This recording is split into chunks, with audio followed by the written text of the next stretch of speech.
So today I am going to talk about the human nature. Just a random topic, human nature. Human nature. What is? अब यस्तो छ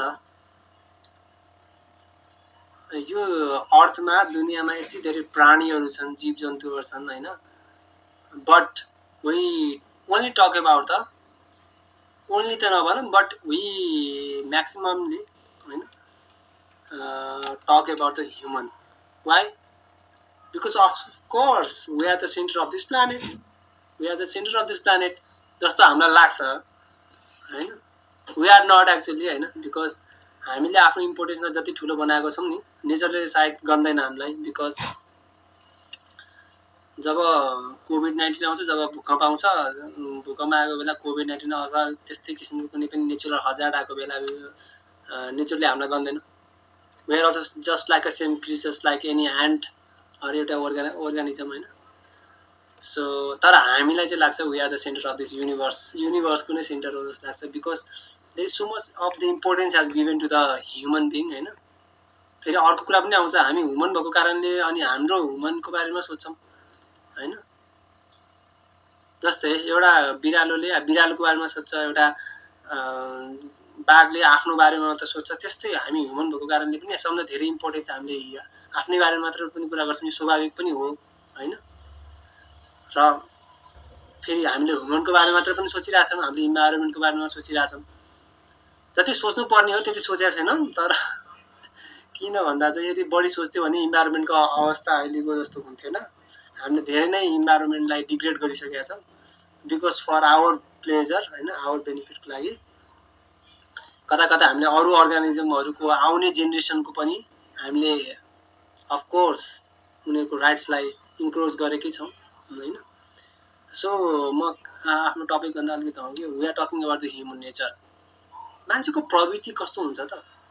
मान्छेको प्रवृत्ति कस्तो हुन्छ? एउटा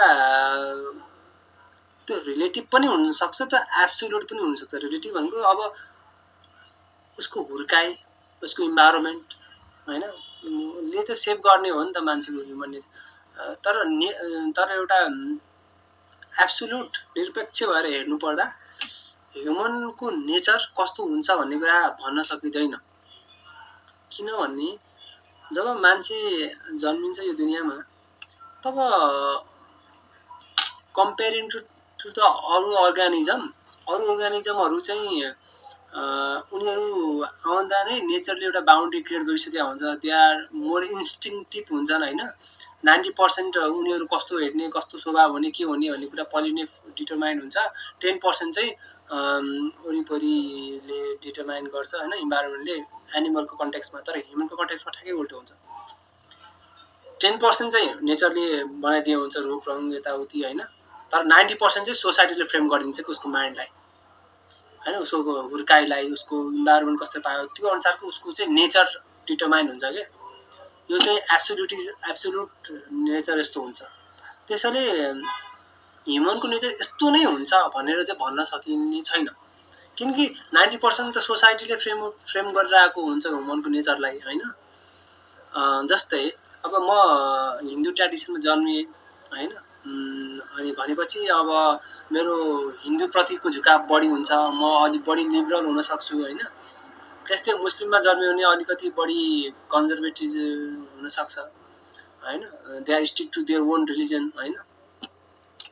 अनि त्यस्तै एउटा अमेरिकन हैन, त्यो अमेरिकनको इन्भाइरोमेन्ट फर इक्जाम्पल त्यहाँको सोसाइटी नै फरक छ हैन. Because there is no any family bond त्यति स्ट्रङ हुँदैन भनेपछि हाम्रो यहाँ त त्यस्तो हुन्छ हैन. त्यो माइन्डसेट त्यही अनुसारको हुन्छ हैन.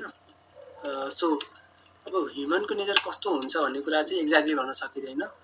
टु दि कन्क्लुजन आउनुपर्दा हैन, they are depend according to the society they grow in the society they was grow. उनीहरूको सोच्ने प्याटर्न के छ, हाउ दे थिङ्क हैन. कुन बेला बढी इमोसनल हुन्छ, कुन कुराले उनीहरूलाई बढी इमोसनल, कुन कुराले बढी माइन्डमा ट्रिगर गर्छ हैन, कुन कुराले त्यो बढी रियाक्टिभ हुन्छन् अथवा रेस्पोन्सिभ हुन्छन् हैन. त्यसको नेचर कस्तो छ हैन. रियाक्टिभ छ कि रेस्पोन्सिभ छ कि होइन, पिसफुल छ कि भायोलेन्ट छ कि होइन, मिडियोकर छ कि होइन, they all are dependent by the external situations होइन।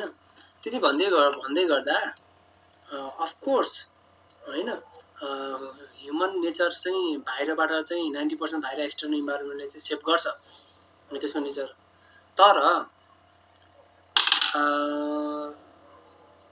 एज अ ह्युमन बिङ होइन हाम्रो त्यो हाम्रो इमोसन कस्तो हुने होइन, रियाक्ट गर्ने कि नगर्ने, हामीले कुन कुरालाई फोकस गर्ने नगर्ने होइन, त्यो त अटोमेटिकल्ली त्यो त हाम्रै इन्डिभिजुअल डिसिजन हुन्छ नि त फेरि होइन।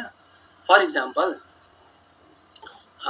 म कुन कुरालाई प्राथमिकता दिन्छु, म जुन कुरा बढी हेर्छु त्यो कुरा त्यो कुरा हेरेर त्यसले चाहिँ अफकोर्स मलाई बाहिरबाट इम्प्याक्ट त पार्छ, तर त्यो हेर्ने कि नहेर्ने भन्ने कुरा पनि त त्यो ममा डिपेन्ड हुन्छ नि त होइन।